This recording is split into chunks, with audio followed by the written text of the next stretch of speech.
Hello, এবারে আমি তোমাদের শেখাবো এসসি সার্টিফিকেট কীভাবে তৈরি করা হয় এবং কী কাগজপত্র তৈরি করতে কী কী কাগজপত্র লাগে। লেখা আছে এসসি সার্টিফিকেট করার জন্য প্রয়োজনীয় কাগজপত্র। এক হচ্ছে 3 কপি ফটো, ভোটার কার্ড, আধার কার্ড, ডিজিটাল রেশন কার্ড, জন্ম সার্টিফিকেট।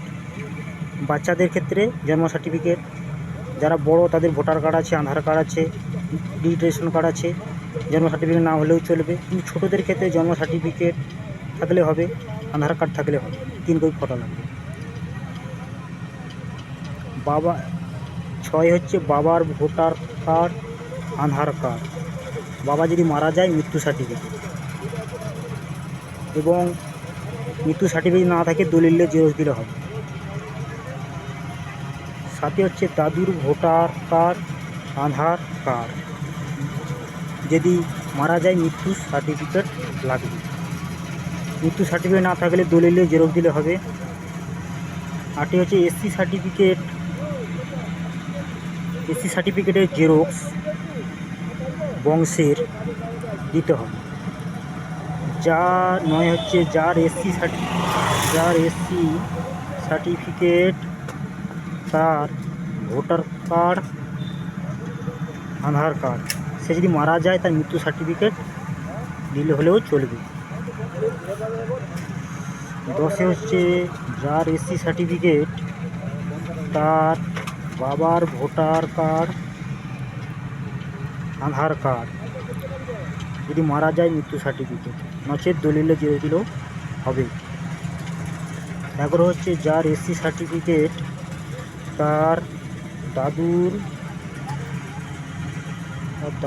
ভোটার কার্ড, আধার কার্ড, মারা গেলে মৃত্যু সার্টিফিকেট নচেত দলিলে জেরক্স দিলেও হবে। গ্রাম থেকে 2 জন ব্যক্তির ভোটার কার্ড, আধার কার্ড লাগবে। 13 হচ্ছে বংশ তালিকা, কাস্ট সার্টিফিকেট,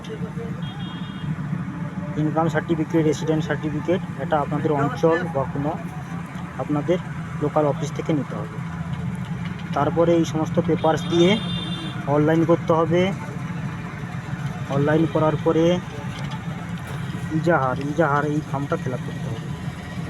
ইজাহারে এই ফর্মটা ফিল আপ করে আপনাদের বিডিও অফিস বা কোনো অফিসে জমা দিই, বিডিও অফিস, এসডিও অফিসে জমা করতে হবে। এখন সিস্টেম হচ্ছে, বা এই চ্যানেলটা যারা দেখছেন তারা উপকৃত হবেন এবং শেয়ার করবেন, আর যোগাযোগ করতে পারেন। আমার কন্ট্যাক্ট নম্বর 7864818864। ধন্যবাদ।